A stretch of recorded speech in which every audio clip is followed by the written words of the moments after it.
আজকে আমাদের ক্লাস হবে নাম্বার এবং স্টাইল, এই দুইটা নিয়ে। নাম্বার এবং স্টাইলে যে কাজগুলা, এগুলা বোঝার জন্য আমাদের এখানে কিছু ফরম্যাট করা প্রয়োজন। আমরা এখানে দিলাম হচ্ছে সিরিয়াল নাম্বার,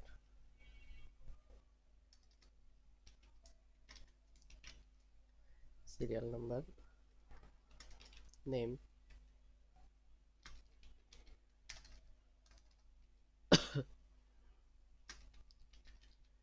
ডেজিগনেশন,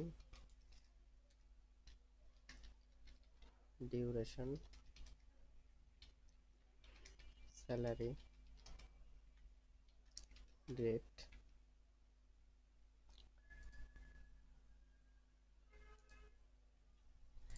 আচ্ছা, এগুলো আমরা এখানে অ্যাড করলাম। কলামগুলো একটু বড় করব, ডিজাইন করার জন্য সিলেক্ট করব, দুইটা সেন্টারে নিয়ে যাব, অল বর্ডার থেকে এটা বর্ডার করে দেব। এটারে হাইলাইট করব, এই হাইলাইট কালার দিয়ে শেডিং, হ্যাঁ এটা হলো ফিল কালার বলে এটা। আচ্ছা, আমরা আরেকটু বাড়ায় অল বর্ডার করলাম। নেমের যেই ঘরটা আছে এটা একটু বড় করা লাগবে, ডেজিগনেশনটা একটু বড় থাকলো, ডিউরেশন, স্যালারি, ডেট। আরো কিছু অ্যাড হবে এখানে। তো জেনারেল যে অপশনটা আছে, এর মানে হলো, এই যে জেনারেল যেটা অপশন আছে এটার মানে হলো, এই যে এখানে লেখা আছে দেখেন, choose how the values in a cell. আচ্ছা, এটা কি হইতে পারে দেখেন, as a percentage, as currency, as a date or time, etc. অর্থাৎ এখানে হচ্ছে পার্সেন্টেজ বসাইতে পারবো, কারেন্সি বসাইতে পারবো, ডেট, টাইম এগুলো আমি বসাইতে পারবো। হ্যাঁ, আচ্ছা, কারেন্সি মানে কি? টাকার অ্যামাউন্ট। এখন টাকার অ্যামাউন্ট আর সিরিয়াল নাম্বার দুইটা কি এক জিনিস? এক হয় না। আচ্ছা, নাম, কারণ নাম আর তারিখ দুইটা কি এক হইল? তাহলে এই যে এগুলা ক্যাটাগরি গুলা ভিন্ন ভিন্ন ক্যাটাগরি। ধরেন আমি এই যে সেলটা আছে এখানে, এই যে এই এইচ নাম্বার কলামের ভিতরে এই 4 থেকে 17 পর্যন্ত এই কলামগুলোরে আমি এখানে শুধু নাম লিখবো অথবা শুধু কারেন্সি লিখবো, মানে টাকার অ্যামাউন্ট লিখবো, তাহলে আমরা এখানে ফরম্যাট করে দিতে পারবো। ঠিক আছে? আচ্ছা, তো সিরিয়াল নাম্বার আমি কি লিখবো? সিরিয়াল নাম্বার লিখবো। তাহলে এটা কি হবে? নাম্বার হবে। কি হবে? নাম্বার হবে। আমি যে এখানে যাব, নাম্বার ফরম্যাটে ক্লিক করব, জেনারেল তো জেনারেল, যে নাম্বারের উপরে ক্লিক করব, তাহলে এখানে যা যা হবে এখন কি হবে? সব নাম্বার ফরম্যাটে আসবে। আচ্ছা, তো আমি যদি এখানে লিখি 1, তাহলে 1.00 চলে আসছে অটোমেটিক। কিন্তু এখানে যখন আমি 1 লিখবো তখন কি আসছে? শুধু 1 আসছে। নাম্বার ফরম্যাটে 0.00 এই কথাটা চলে আসে। ঠিক আছে? আমি যদি এখানে 2 লিখি বা 3 লিখি, এখন এই 0.00 যদি আমি চাই, এটাকে আমি বাদ দিতে পারবো। বাদ দেওয়ার জন্য আমাদের এই যে এখানে দুইটা বাটন আছে, এই যে একটা হচ্ছে ডিসক্রিজ ডেসিমিল আর একটা ইনক্রিজ ডেসিমিল। ডিসক্রিজ মানে কমানো, আমরা ডেসিমিল কমাই দিব, দুইটা ডেসিমিল কমাই দিব, তাহলে দেখেন 1 2 3 নর্মাল চলে আসছে। তাহলে ফরম্যাট হিসেবে কি আছে? এটা নাম্বার ফরম্যাটে এটা আছে। আচ্ছা, এখানে এটা ফরম্যাট হিসেবে কি আছে? জেনারেল অপশনে জেনারেল আছে। 3 নম্বরে আসলাম, আসার পরে এখানে আমি লিখলাম এফ এ। এখন এটা তো কোনো, এটা নাম্বার ফরম্যাটের মধ্যে পড়ে লেখা? এটা পড়ে না। তো অবভিয়াসলি আমরা এখানে কি করব? নাম্বার ফরম্যাট দিলে নাম্বারই লিখব। এইখানে কি হবে? এখানে হবে হচ্ছে টেক্সট। দেখেন এখানে টেক্সট আছে, এই যে এটা। ঠিক আছে? এবিসিডি। তাহলে এখানে আমরা কি লিখবো? নাম লিখবো নরমালি। তো এখানে আর আমরা নাম্বার লিখবো না, এখানে আমরা টেক্সট লিখবো। আমরা লিখলাম,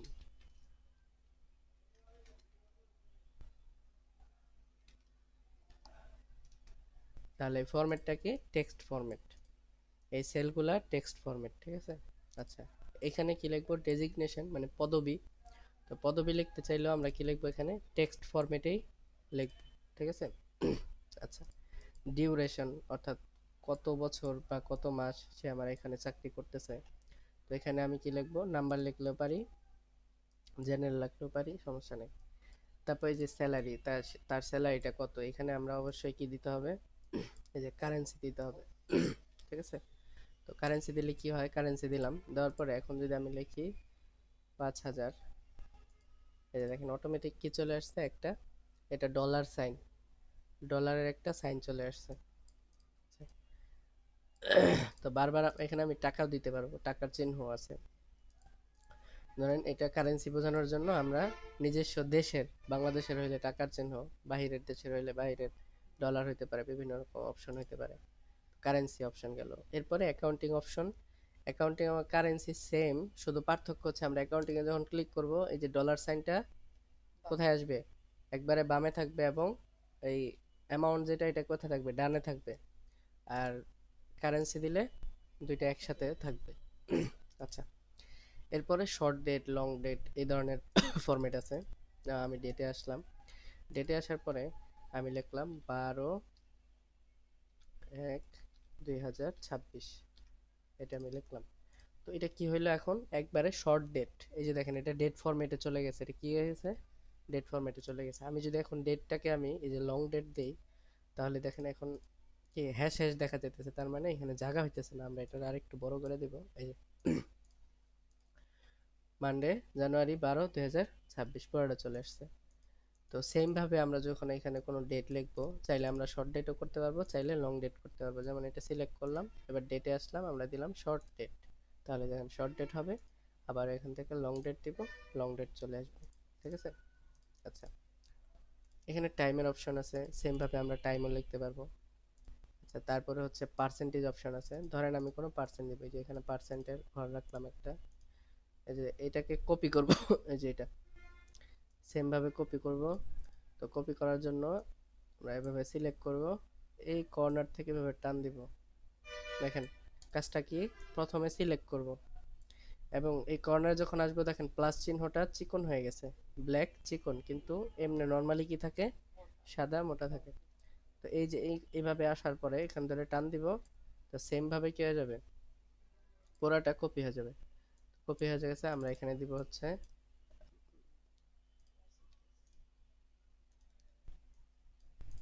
পার্সেন্ট, পার্সেন্ট দিব, পার্সেন্ট। পার্সেন্ট দেওয়ার জন্য আমরা এটা ব্যাক স্পেস কেটে দিলাম, যেহেতু এটা সেম ফরম্যাট কপি হয়েছে, মানে সেম যা যা ছিল সবই তো কপি হয়ে গেছে। তো আমরা এটা ফরম্যাট চেঞ্জ করতে হবে, সিলেক্ট করলাম, সিলেক্ট করার পরে আমরা এখান থেকে আসলাম, পার্সেন্টেজ ক্লিক করলাম। পার্সেন্ট ক্লিক করার পরে এক যখন আমি দিব, অটোমেটিক পার্সেন্ট চিহ্নটা চলে আসতেছে, দেখছেন, অটোমেটিক পার্সেন্ট চিহ্ন চলে আসতেছে। আচ্ছা, তো এইভাবে যদি আমার পার্সেন্টের একটা ঘর প্রয়োজন হয়, আমাদের বারবার পার্সেন্ট চিহ্নটা এইভাবে দেওয়া লাগতেছে না। ঠিক আছে, যে এক লিখলাম, এক লিখে একটা পার্সেন্ট চিহ্ন দিলাম, তাহলে এটা একটু সময়ের ব্যাপার না। আর এখানে দেখেন ওয়ান লেখার পরে একটা জিরো জিরো চলে আসছে, আমরা জিরো জিরো কমাইতে চাইলে এই যে এটা দিব, কমাই দিব, আর একটা বাড়াই দিব। ঠিক আছে, তো বাড়ানো, এটা অনেক বাড়ানো যায়, যে দেখেন, আবার কমাইলেও অনেক, মানে একবারে জিরো করা যায়। আচ্ছা, এরপরে এখানে আরো কিছু অপশন আছে, এগুলো আপাতত ব্যবহারযোগ্য না। আমরা এখানে দেখি কিভাবে টাকার চিহ্ন নিয়ে আসে, এই যেটার মধ্যে এটা সিলেক্ট করলাম, স্যালারি এখানে, এবং কারেন্সি, যে মোর নাম্বার ফরম্যাটে যাব, মোর নাম্বার ফরম্যাটে যাওয়ার পরে এখানে আসবে হচ্ছে কারেন্সি। এই দেখেন এটা কি কারেন্সি। তো কারেন্সিতে ফরম্যাটটা কি, ফরম্যাটটা যে স্যাম্পলটা হচ্ছে এইটা, যে আগে ডলার সাইন, পরে 5000, পরে .00, আর এখানে দেওয়া আছে ডেসিমেল প্লেসেস, মানে হলো এই দশমিকের পরে কয়টা জিরো থাকবে, এখানে কয়টা জিরো আছে, দুইটা। আমি যদি কমাই দিই, তো দেখেন স্যাম্পলের মধ্যে কমে গেছে, আমি যদি এখান থেকে বাড়াই দিই স্যাম্পলের মধ্যেও বাড়তেছে। আচ্ছা, আমি এখানে ডেসিমেল প্লেসে জিরো করে দিলাম। এখানে দেওয়া কি সিম্বল, সিম্বল আমাদেরকে টাকার চিহ্ন খুঁজতে হবে। তো টাকার চিহ্ন খোঁজার জন্য আমরা এইভাবে অনেকগুলো আছে, এখানে খুঁজবো। দেখেন বাংলা, বাংলাদেশ এই ধরনের একটা নাম আছে। ঠিক আছে,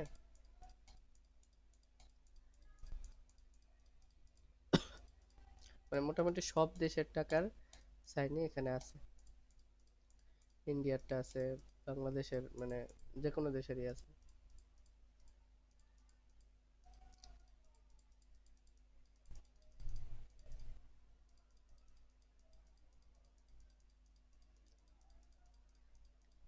এই দেখেন বাংলা, বাংলাদেশ, অনেক পরে গিয়ে আমরা পাইছি। ঠিক আছে। আচ্ছা, এটা দেওয়ার পরে দেখেন এখানে এটা চেঞ্জ হয়ে গেছে না? আচ্ছা, এটা 5,000 টাকা, টাকার চিহ্নটা পরে আসে আমাদের দেশের হিসাবে, টাকার হিসাবটা পরে আসে। এবার আমরা এটাকে ওকে দিলাম। ওকে, তাহলে দেখেন আমি যখন এখানে 5 টাকাও লিখবো, দিয়ে এন্টার দিব, অটোমেটিক 5-এর পরে টাকার চিহ্ন চলে আসবে। ঠিক আছে, তো আমাদের বারবার কি করতে হইতেছে না, এই টাকার চিহ্ন খুঁজে খুঁজে আনতে হবে না। তো টাকার অ্যামাউন্টটা আমরা এভাবে বসাই দিতে পারবো, বসাই দিলে। আচ্ছা, যদি আমরা এখান থেকে অ্যাকাউন্টিং অপশনে যাই, অর্থাৎ টাকার চিহ্নটা আমরা আলাদা চাই এবং অ্যামাউন্ট আলাদা চাই, সেক্ষেত্রে আমরা অ্যাকাউন্টিং অপশনে যাব। আবার দেখেন এই যে অ্যাকাউন্টিং এ যাব, অ্যাকাউন্টিং এ থেকে এই যে বাংলা বাংলাদেশ, ডেসিমেল প্লেসেস, ওকে, 0, ওকে দিব। এই দেখেন, আচ্ছা, অ্যাকাউন্টিং অপশন আসার পরে এটা নতুন ফরম্যাট করে অ্যাকাউন্টিং এ নিতে হবে, তাইলে এটা সুন্দরভাবে ঠিক হয়ে যাবে। ঠিক আছে, বুঝছেন? যেমন আমরা এখানে আমরা টাকাটা আবার দিব, তো অ্যাকাউন্টিং অপশনে আসবো, অ্যাকাউন্টিং অপশনে আসবো, তারপরে যে ডেসিমেল প্লেসেস 0 করলাম এবং সিম্বল থেকে বাংলা বাংলাদেশ খুঁজবো।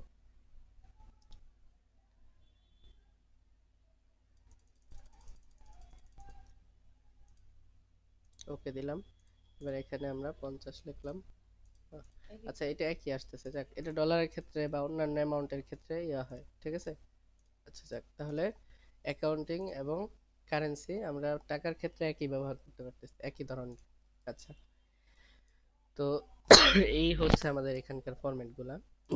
তারপরে এরপরে যে কাজ সেটা হচ্ছে কন্ডিশনাল ফরম্যাটিং, হাইলাইট। দেখেন এখানে বলতেছে যে হাইলাইট ইন্টারেস্টিং সেলস, মানে হলো যে আপনি যে ধরনের সেল, যেমন এটার মধ্যে একটা হাইলাইট করবেন যে কোনো একটা স্পেসিফিক সেল। তো স্পেসিফিক কিভাবে করবেন, ওইটা করার জন্য আমরা এখানে কাজগুলো করব। ধরেন আমি এখানে আরো কিছু সংখ্যা লিখলাম। হ্যাঁ,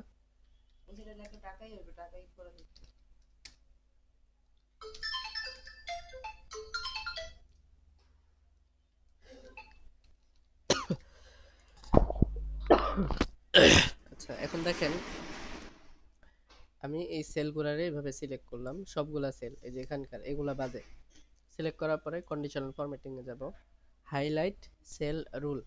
এখানে বলতেছে গ্রেটার দেন, গ্রেটার দেনে যখন ক্লিক করব, এখানে দেওয়া আছে কত, আমরা ধরেন গ্রেটার দেন মানে হলো এর থেকে বড়, আমরা দিলাম এখানে 500। তো 500 থেকে যদি কোনো সেলের মধ্যে ভ্যালু বড় থাকে, 500 থেকে ভ্যালুটা বড় থাকে, তাহলে কি হবে, ওই সেলটা এখানকার এখানকার যেই সেল আছে,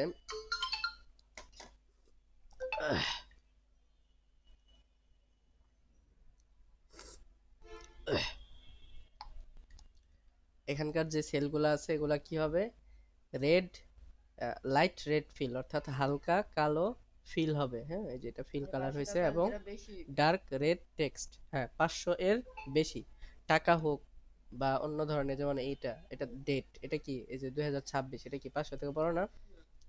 তো এইখানে তো এটা আমাদের প্রয়োজন নাই, তারিখের মধ্যে এটা প্রয়োজন নাই, আমরা তারিখটা কাইটা দিই, যে ব্যাক স্পেস দিয়ে এটা ডিলিট দিয়ে দিলাম, ডিলিট দিয়ে দিলে কেটে দিলাম। এবার আমরা এটা সিলেক্ট করলাম, শুধু সংখ্যাগুলো রাখলাম, ম্যাক্সিমাম সংখ্যার ক্ষেত্রে প্রয়োজন হয়। আচ্ছা, তো এখানে কি করা আছে দেখেন, 2500, এটার থেকে যেগুলা বড় আছে এগুলা কি হয়ে গেছে, এভাবে হাইলাইট হয়ে গেছে। হাইলাইট আবার চেঞ্জ করা যায়, শুধু আপনি লাল দিছেন যেরকম না, আমি চাইলে অন্য ধরনের কালার দিতে পারবো। যেমন ধরেন yellow fill with dark yellow text, এই দেখেন ইয়েলো ফিল হয়েছে, ডার্ক ইয়েলো টেক্সট হয়েছে, অথবা গ্রিন ফিল, এই যে গ্রিন ফিল হয়েছে, শুধু রেড ফিল, অথবা শুধু রেড টেক্সট, তারপরে বর্ডার, শুধু একটা বর্ডার থাকবে। ঠিক আছে, এই যে রেড বর্ডার, এখন রেড বর্ডারটা দেখা যেতেছে না, আমরা ওকে দিলাম। তারপরে প্রিন্টের প্রিভিউ দেখব, আচ্ছা, এটা দেখা যাইতেছে না, রেড বর্ডারটাও দেখা যাবে। ঠিক আছে, অন্য ফরম্যাটের ক্ষেত্রে চাইলে এটা দেখা যাবে। কন্ট্রোল জেড দিব, কন্ট্রোল জেড দিলাম, ওই ফরম্যাটটা ক্লিয়ার করে ফেলছি। আচ্ছা, এটা গেল কি, গ্রেটার দেন। ঠিক আছে, অর্থাৎ এর থেকে বড় যারটা হবে তারটা সিলেক্ট করে ফেলবো। এখন এটা আমাদের হইতে পারে লসের হিসাব, হইতে পারে লাভের হিসাব, হইতে পারে না এরকম, যে আমাদের মাসে 5,000 টাকার বেশি যেটা হবে ওইটা আমি প্রত্যেকটাতে সিলেক্ট করলাম, এভাবে হইতে পারে। এরপর হচ্ছে লেস দেন। এখন ধরেন এই যে লেস দেন হচ্ছে 2500 এর নিচে যা থাকবে সবগুলাই ভাবে এই কালারটা হয়ে যাবে। দেখেন শুধু 5000 বাদে বাকি সব এক ধরনের কালার হয়ে গেছে। তো ধরেন কেউ আমি দিলাম 33-এ কেউ পাস, তো 33 যদি আমি দেই 33-এর নিচে যারটা থাকবে সে ফেল। তো এইভাবে এটা ওই যে রেজাল্টের সময় আমরা বের করতে পারি। তো এইভাবে দেওয়ার পরে ধরেন কেউ পাইলো 40, এই যে 40 দিলাম। আচ্ছা আরেকটা বিষয় দেখেন, 40 দেওয়ার পরে কি চলে আসছে, এখানে ডেট চলে আসছে। তো আমরা এটা ডেট ফরম্যাট থেকে নর্মাল ফরম্যাট আনতে হবে, এই যে জেনারেল ফরম্যাট আনতে হবে। আনলাম, আনার পর দেখেন 40 লেখা হয়েছে, ঠিক আছে, অটোমেটিক হয়ে যাবে। আচ্ছা এবার ধরেন কেউ পাইলো 50, কেউ পাইলো 66, তাহলে যেটা পাবে সেটা দিলে অটোমেটিক কি হয়ে যেতেছে, নর্মাল হয়ে যেতেছে। তাহলে ফরম্যাটটা এখানে আমরা দেওয়ার মানে হলো যে খুব সহজেই আমরা বের করতে পারবো, খুব সহজেই দেখতে পারবো। আচ্ছা বারবার কন্ট্রোল জেড চাপলাম, আবার কোনো সেল, এখানে কোনো ফরম্যাট দেওয়া নাই। এবার হলো বিটুইন। বিটুইন মানে হলো কত থেকে কত এর মাঝে। ধরেন আমি দিলাম এখানে 2200 থেকে 500 এর মাঝে। এ দেখেন 200 থেকে 500 এর মাঝে কি আছে, শুধু 500 আছে, তাই না? আর তো কিছু নাই 200 থেকে 500 এর মাঝে। আমরা যদি এখানে 700 দেই, দেখেন 700 এর মাঝে, 200 থেকে 700 এর মাঝে দুইটা আছে সেল। তো খুব সহজে আমি বুঝতে পারতেছি এটা। আচ্ছা তারপরে যে ফরম্যাট ইকুয়াল টু, অর্থাৎ বরাবর। আমি যদি এখানে 300 দেই, তো 300 বরাবর কোনো নাই, কোনো এই জায়গায় কোনো সেল 300 এর বরাবর নাই। এই দেখেন 30 আবার আছে, এই যে 30। আচ্ছা তো আমাদের যদি কোনো একদম সমান কোনো রেজাল্ট প্রয়োজন হয়, যে এ ধরনের রেজাল্ট হইলে এটা হবে। আবার দেখেন আমি চাইলে সবগুলা কিন্তু একই সাথে অ্যাপ্লাই করতে পারবো, সবগুলা, যে যে ইকুয়াল টু, তারপর বিটুইন, মানে সবগুলা চাইলে একই সেম জায়গার মধ্যে অ্যাপ্লাই করতে পারবো। এই যে একটা একটা করে করব, বুঝলেন নাই? এই দেখেন যেমন আমি প্রথমটা কি করব, প্রথমটা হলো যে আমাদের এই যে প্রথমটা, যে গ্রেটার দেন কত এর বেশি হইলে আমরা দিব 500 এর বেশি হইলে কি হবে, রেড ফিল হবে এবং এটা হবে ওকে। তাহলে প্রথমটা হইলো। এবার দ্বিতীয়টা আবার সিলেক্ট করলাম। এবার দ্বিতীয়টা কি হবে, যে ইকুয়াল টু অথবা বিটুইন বা লেস দেন। এখন ধরেন লেস দেন দিলাম, তাই 500 এর নিচে, ওইটা দিছিলাম 500 এর উপরে, এটা দিব 500 এর নিচে। ওগুলা কি হবে, সব গ্রিন ফিল হবে এবং গ্রিন হবে, এই দেখেন। তাহলে সেম জায়গায় আমি দুইটা ফিল করতে পারলাম, বুঝে আসছে? এখন আমি ধরেন 300 লিখলাম, তাহলে কি হবে এটা, ওই যে আবার এটা ডেট ফরম্যাট চলে আসছে। আমরা এই যে সবগুলা সিলেক্ট করব, ডেট থেকে জেনারেল, জেনারেলে যাব। এই দেখেন 500 এর বেশি যখন হবে, 501 দিব, তখন এটা অটোমেটিক লাল হয়ে যাবে। অর্থাৎ একই সাথে আমি কি করলাম, দুইটা করতে, এমন না যে শুধু দুইটা করতে পারবো, আরো সবগুলা করতে পারবো একই জায়গাতে সেম ভাবে। আচ্ছা এরপরে ইকুয়াল টু, তারপর হচ্ছে টেক্সট দ্যাট কন্টেন্টস। তো এমন একটা টেক্সট যেটা ওই কন্টেন্টের মধ্যে আছে। ধরেন আমি লিখলাম যে ফেল, ফেল এই কথাটা, ওকে। তো এখন যদি আমি লিখি ফেল, অটোমেটিক কি হয়ে যাবে, এই যে আমি যদি এখন লিখি পাস, তাহলে কিন্তু এটা হবে না, কিছুই হবে না। কিন্তু আমি সেম ভাবে এটারে আবার কপি ইয়া সিলেক্ট করলাম, এবার টেক্সট দ্যাট কন্টেন্টে গেলাম, তারপর লিখলাম পাস, লেখার পর এটারে দিলাম গ্রিন। এবার দেখেন যে পাস হবে বা যে ফেল হবে, আমি যদি লিখি আবার ফেল, এটা লাল হইতেছে। আবার যদি আমি লিখি পাস, তাহলে সে পাস হইতেছে, ঠিক আছে। আচ্ছা আমি কন্ট্রোল জেড দিব, আবার এগুলা নর্মাল ফরম্যাটে নিয়ে আসবো, নর্মাল ফরম্যাটে চলে আসছে। আচ্ছা তারপরে এ ডেট, অর্থাৎ আমি চাইলে একটা ডেট নিতে পারবো। এই যে দেখেন ইয়েস্টারডে নিতে পারবো, টুডে নিতে পারবো, টুমোরো নিতে পারবো। যদি কোনো ডেট আমাদের এখানে থাকে সেক্ষেত্রে আমাদের এটা মিলে যাবে, ঠিক আছে। দেখেন এখানে today, tomorrow, in last 7 days, last week, এই ধরনের কিছু ইয়ে আছে। এটা আমরা ট্রাই করে দেখি। আমরা এটাকে ডেট ফরম্যাটে, এই যে ডেট ফরম্যাটে আছে, তো ডেট ফরম্যাটে থাকলে 12/1/01/25, 26, আচ্ছা 25ই দিই, 25 দিলাম। দেওয়ার পরে দেখেন এটা চলে আসছে। এবার এই এই যে সেলটা আছে এই সেলের নাম কি, F5 সেলের নাম। এই সেলের উপরে ক্লিক করলাম, ক্লিক করে দেখেন প্লাস চিহ্নটা কালো হয়েছে। কালো হওয়ার পরে এবার টান দিব, ক্লিক করে ধরে টান দিব নিচের দিকে, automatic Monday, Tuesday, Wednesday, Thursday, Friday, মানে তার পরবর্তী সিরিয়ালটা চলে আসবে। লেখা লাগবে না, প্রত্যেকবার লেখা লাগবে না। তো কি করতে হয়, এভাবে টান দিয়ে নিচে দিকে নিয়ে আসলে আর লেখা লাগবে না। আচ্ছা, তো এখানে দেখেন একটা ডেট দেওয়া হয়েছে, আমরা যাব এখন, এটা সিলেক্ট করলাম, সিলেক্ট করে আমরা এখানে এই যে ডেটে যাব, এই যে ডেটে যাব, যাওয়ার পরে বলতেছি ইয়েস্টারডে। এটা কি আমাদের ইয়েস্টারডে হইতে পারে? 2025 সাল ইয়েস্টারডে হইতে পারে না। আচ্ছা, আমরা দেব দিস মান্থ, নেক্সট মান্থ, এই ধরেন এখানে যেগুলো আছে নেক্সট মান্থ, নেক্সট মান্থের মধ্যে এটা পড়ে না, বা লাস্ট মান্থের ভিতরেও এটা পড়ে না, যেহেতু এটা জানুয়ারি 2025। তো আমরা হচ্ছে এটাকে ফরম্যাটটা 2025 এর জায়গায় 26 দিব, এই যে 26, 26 ইন্টার দেওয়ার পরে এইবার এখান থেকে সেম ওখান থেকে টান দিব, পরবর্তীগুলো অটোমেটিক 26 চলে আসবে।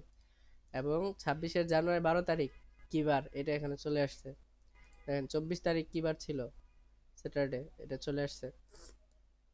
এবার এটাকে সিলেক্ট করব, কন্ডিশনাল ফরম্যাটিং থেকে ডেট যাব। এবার আমি যদি বলি ইয়েস্টারডের জায়গায় ইন লাস্ট 7 ডেজ, এই দেখেন, তাহলে আজকে থেকে লাস্ট 7 ডেজের মধ্যে পড়ছে এই 4টা দিন। আজকে 27 তারিখ না, তাহলে 24, 23, 22, 21, তাহলে 21 থেকে 27 তারিখ পর্যন্ত কত দিন? 7 দিন। তাহলে লাস্ট 7 ডেজ সে ধরে ফেলছে। অথবা আমরা দিব লাস্ট উইক, এই দেখেন লাস্ট উইক। তারপর ধরেন আমি কি করব, নেক্সট উইক, নেক্সট উইক তো এখানে নাই। লাস্ট মান্থ, লাস্ট মান্থ তো এখানে নাই। দিস মান্থ, এই যে দিস মান্থের ভিতরে এই সবগুলা পড়ে, ঠিক আছে। এবং নেক্সট মান্থ, নেক্সট মান্থ এখানে নাই। চাইলে আমরা যদি এভাবে ডেট, এভাবে পুরোটা ধরেন ডেট থাকে যে 26-এর একবারে 1 থেকে শুরু করে সবগুলা আছে, তো সেক্ষেত্রে আমরা এই ফরম্যাটটা খুব ইজিলি ব্যবহার করতে পারবো। এবং প্রত্যেকটা ফরম্যাটে এই ফিলগুলা চেঞ্জ করা যায়, অর্থাৎ লাল হবে কি নীল হবে, বা কাস্টম ফরম্যাটে করা যায়। আমরা কাস্টম ফরম্যাটে আসবো, দেখেন এখানে চাইলে আমরা ফন্ট চেঞ্জ করতে পারবো, যে রেগুলার, ইটালিক, বোল্ড, এগুলাই যে এখানে প্রিভিউটা দেখা যাবে, এই ধরনের স্টাইল চলে আসবে। আচ্ছা, তারপর হচ্ছে যে স্ট্রাইক থ্রো থাকবে কি থাকবে না, এই যে এভাবে স্ট্রাইক থ্রো মানে দাগ থাকবে কি থাকবে না। বর্ডার দেওয়া যায়, এই যে ফিল করা যায়, ফিল কালার চেঞ্জ করা যায়, ফিলের মধ্যে এই যে এই ধরনের প্যাটার্ন স্টাইল করা যায়। ধরেন আমি এখান থেকে এই যে প্যাটার্নটা অ্যাড করলাম, এবার কালার দিলাম হচ্ছে রেড, না রেড কালারে সুন্দর দেখা যায় না, আমরা হোয়াইট কালারে রাখলাম, কিন্তু এভাবে রাখলাম। বর্ডার দিলাম হচ্ছে এভাবে, পুরোটা বর্ডার দিলাম, এবং বর্ডারের কালার যেটা এটা দিলাম লাল কালার, ওকে দিলাম। এবার নেক্সট মান্থের জায়গায় দিলাম লাস্ট মান্থ, না লাস্ট মান্থ না, দিস মান্থ। দেখেন কি হয়েছে, এটা যে এই ধরনের ফিল হয়েছে, কাস্টম যেটা আমি করছিলাম ওই ধরনের ফিল এখানে হয়ে গেছে, অর্থাৎ ওই যে একটা প্যাটার্ন চলে আসছে আর বর্ডার চলে আসছে, ঠিক আছে। আচ্ছা, এরপরে ডুপ্লিকেট ভ্যালু, এটার মানে হচ্ছে যে একই জায়গায় যখন ডুপ্লিকেট কিছু থাকবে, যেমন আমরা এটা সিলেক্ট করলাম, সিলেক্ট করার পরে আমরা যাব ডুপ্লিকেট ভ্যালুতে। দেখেন ডুপ্লিকেট ভ্যালু মানে কি, 50 দুইবার আছে, 5000 দুইবার আছে, দেখছেন, এটা ডুপ্লিকেট ভ্যালু সিলেক্ট করে ফেলছে। অথবা আমরা দিলাম ইউনিক, ইউনিক মানে যেটা একবারই আছে, এ দেখেন 60, এটা পুরাটার মধ্যে একবারই আছে। তাহলে সেম ভাবে আমরা চাইলে এই ফিলগুলোও চেঞ্জ করতে পারবো, বুঝছেন ডুপ্লিকেট মানে কি? মানে চাইলে যে কোনো একটা, যে এই নাম্বারটা কয়বার আছে এটা জানার জন্য আমরা চাইলে ডুপ্লিকেট ভ্যালু দিতে পারবো, অথবা এই নাম্বারটা কয়বার নাই মানে একবারই আছে ওইটাও আমরা চাইলে দেখতে পারবো। এবার এখানে আরো কিছু অপশন আছে, যেমন টপ 10 আইটেম, টপ 10 আইটেমের মধ্যে এটা এই 10টা আইটেম পড়ছে, ঠিক আছে। এখানে যেহেতু নাম্বারের সাথে ডেট মিলে গেছে, যার কারণে এই ফরম্যাটটা সিলেক্ট করে ফেলছে। আমরা এটারে নর্মাল করে দিব, ডেট থেকে জেনারেল করব। আচ্ছা, জেনারেল করার পরে দেখেন এই যে নাম্বারগুলো এইভাবে চলে আসবে। এবার আমরা দেব হলো টপ 10 আইটেম, টপ 10 আইটেম এগুলাই আসবে, কারণ সবচেয়ে বড় সংখ্যা তো এগুলাই, তাই না। টপ 10 আইটেম হিসেবে দেখেন এটাই আসবে, টপ 10 আইটেম এই যে আসছে। তারপর হচ্ছে আমরা দিলাম বটম, মানে টপ 10%, পার্সেন্ট হিসেবে স- মানে কোনটা পড়ে, দেখেন পার্সেন্ট হিসেবে এইটা পড়তেছে, ঠিক আছে। আচ্ছা, এরপরে বটম 10 আইটেম, অর্থাৎ সবচেয়ে ছোট যেই সংখ্যা আছে 10টা আইটেম, আমরা দেখতে পাবো। 10টার জায়গায় আমরা চাইলে বাড়াইতেও পারবো, চাইলে কমাইতেও পারবো, যে বটম 3টা আইটেম দেখবো বা 2টা আইটেম দেখবো, এরকম কমাইতেও পারবো। আচ্ছা, এরপরে যে অপশন, যে বটম 10% অ্যাবভ অ্যাভারেজ, এই যে অ্যাবভ অ্যাভারেজ একটা ফরম্যাট, এই যে এখান থেকে আমরা অ্যাবভ অ্যাভারেজ দেখবো, মানে অ্যাভারেজ সবচেয়ে বেশি কোনগুলার, ঠিক আছে। আবার এখান থেকে বিলো অ্যাভারেজ, অর্থাৎ সবচেয়ে ছোট কোনগুলার, অ্যাভারেজ গুলা। ঠিক আছে, এটা এই ধরনের কিছু স্পেসিফাই করে নিতে পারবো। এটা গেল হচ্ছে টপ বটম রুল। এরপর হলো ডাটা বার। ডাটা বারে আমরা ক্লিক করে দেখি, দেখেন এই যে, অর্থাৎ 50-এর অনুযায়ী এটা এতটুকু ভরছে। আবার দেখেন 4000, 46,034 এই অনুযায়ী এটা পুরাটা পড়ে আছে। মানে এটা এই সংখ্যার উপরে আপনার সংখ্যার কালারটা উপরে ডাটার ইয়েটা দেখাবে, ঠিক আছে, ইন্ডিকেটরটা করে দেখাবে। আচ্ছা, এরপরে এটা গেল। এরপরে কালার স্কেল, অর্থাৎ কালার অনুযায়ী এটাকে একুরেট করবে যে কোনটা বেশি কোনটা কম, বেশি হলে কি কালার, এই যে এইভাবে কম বেশ করে দেখাবে। এরপরে হচ্ছে কালার স্কেল দেখলাম। আইকন সেট, আইকন অনুযায়ী দেখা যাবে যে কোনটা বেশি কোনটা কম। যেমন এই যেটা দেওয়ার পরে দেখেন টাওয়ার একেবারে কম, 50-এর টাওয়ার নাই কিন্তু। ওই নাই ভাইয়া দাগ নাই হ্যাঁ, সাদা হয়ে গেছে তাই। হ্যাঁ দাগ নাই। আবার দেখা যায় যে যেগুলো একটু বেশি ভ্যালু ওগুলো পুরাটা পড়ে আছে, ঠিক আছে। তাহলে এভাবে করে আমরা দেখতে পারবো। তো আপাতত এই কন্ডিশনাল ফরম্যাটিং পর্যন্তই থাকবে। নাম্বার এবং কন্ডিশনাল ফরম্যাটিং, এই ফরম্যাটগুলো ভালো করে মুখস্থ করবেন। আর যেহেতু এটা রেকর্ড করা হয়েছে, আর ইয়ে তো বলবো, তো করে প্র্যাকটিস করে নেবে।